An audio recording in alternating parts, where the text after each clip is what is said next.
I was miserable in my life. I didn't like waking up. I ain't have no purpose. I didn't know what I was supposed to be doing.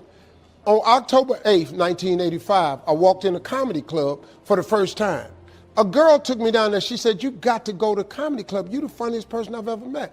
I walked in the comedy club. I signed up for the following week. I'm going to sit here and learn. I knew I was funny. I just didn't know what to do with it. They had 10 acts go up. I didn't laugh at one joke. I was just sitting there just, man, I wish that was me. It got to guy number 10. They called his name. He wasn't there. They said, "Well, he's not here. We're going to go to next week's list." Steve Harvey, where are you? Long story short, I won amateur night. I won $50. It was a 45-minute drive to my house with this girl named Gladys. I cried 45 minutes.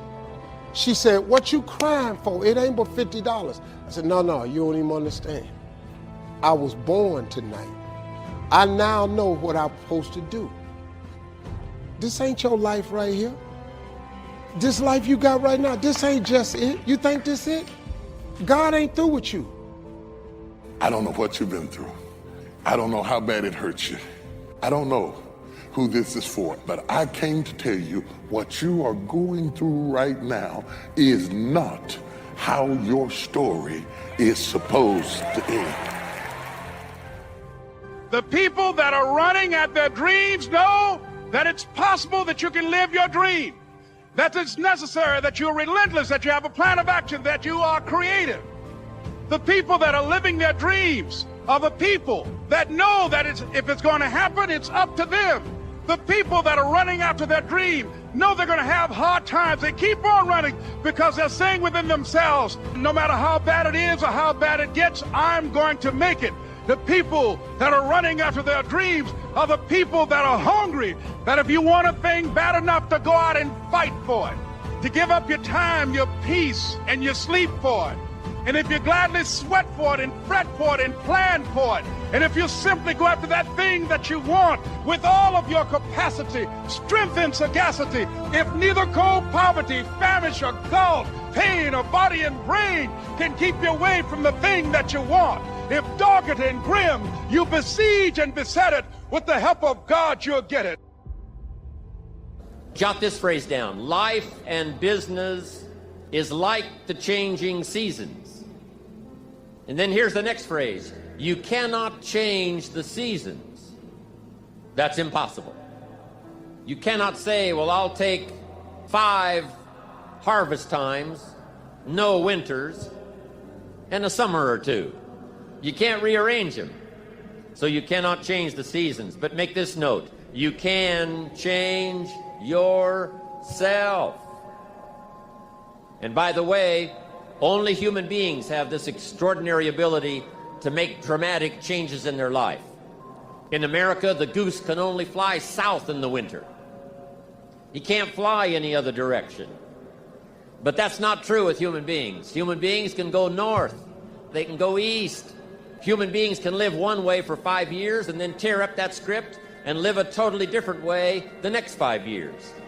If you want your income to change, I'm telling you, it's within your power. Any year you choose, you can make incredible changes in your life. You're not a goose. You don't have to fly south. Anytime you want to, you can say, I'm going to change my attitude. I'm going to change my income.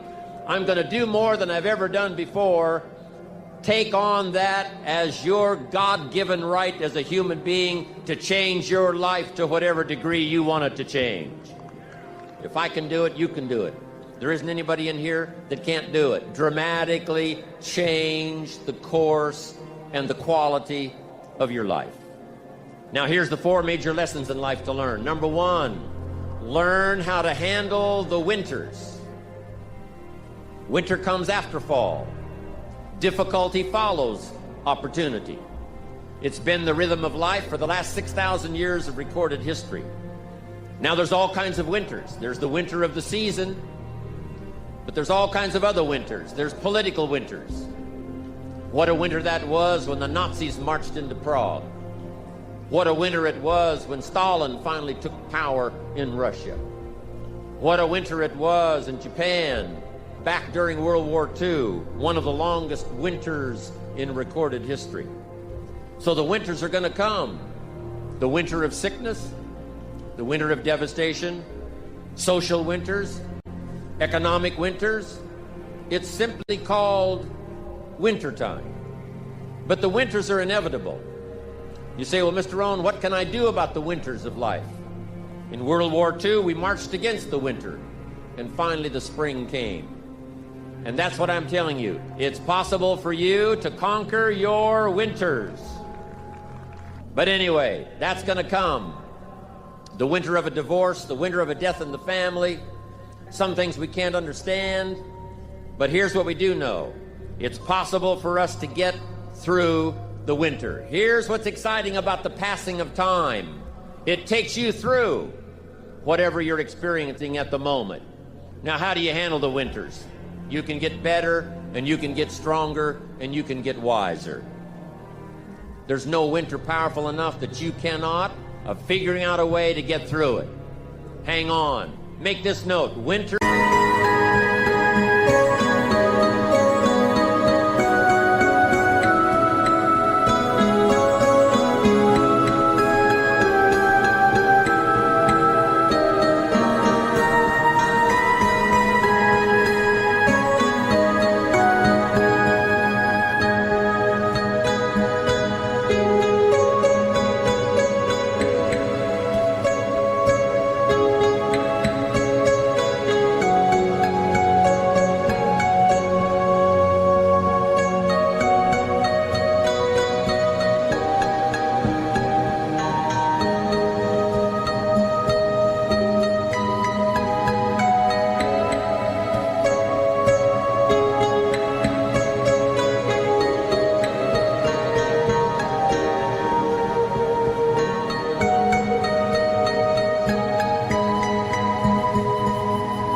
Don't last forever. So become wiser, become stronger, become better to handle the winters that are going to come in your life. With self-esteem bursting out all over, with the skills you're going to develop, you're going to be able to handle whatever comes your way. I promise you that. Now here's the next season. It's called the season of spring. Spring always comes. Sometimes the winter seems long, but sure enough, eventually, winter has to give way to the spring. The difficult time has to give way to opportunity. Just hang in there when the night is long. Hang in there when it's dark. And your spring will surely come. Now here's what you must learn to do. Jot this note down. Take advantage of the spring. You must seize that moment. It is true that the dark time doesn't last forever, but here's what you've got to also understand. Spring doesn't last forever. Take advantage. Don't be lazy, especially in the spring. Don't be distracted, especially in the spring. Get up a little earlier, stay up a little later. Take advantage of this spring that's here. You've got to take advantage of every spring that comes because there's only a handful. Life isn't forever. The sunrise doesn't last all day. The sunset doesn't last all night. We all have periods of time, pieces of time. And when those pieces of time comes, what you've got to do is take advantage of each time that comes. At the longest, life is just a small period of time. Don't waste the chance. Each spring that comes, take advantage of them because there's just a few. Don't let them all pass. Now here's number 3, is the summer. In the summer we...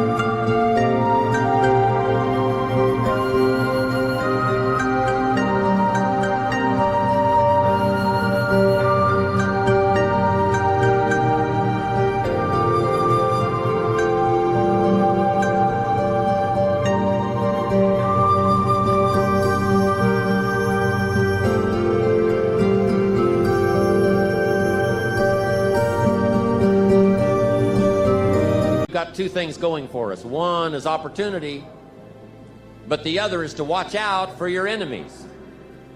And believe me, we're going to have some.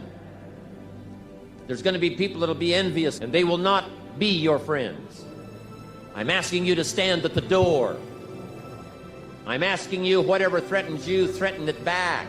Whatever wants to overwhelm you, stand up and do battle with your enemies wherever you find them. Now here's one more.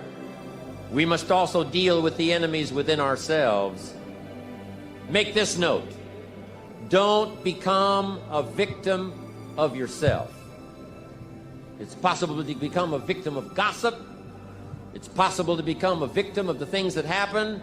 But here's the most important thing. Don't become a victim of yourself.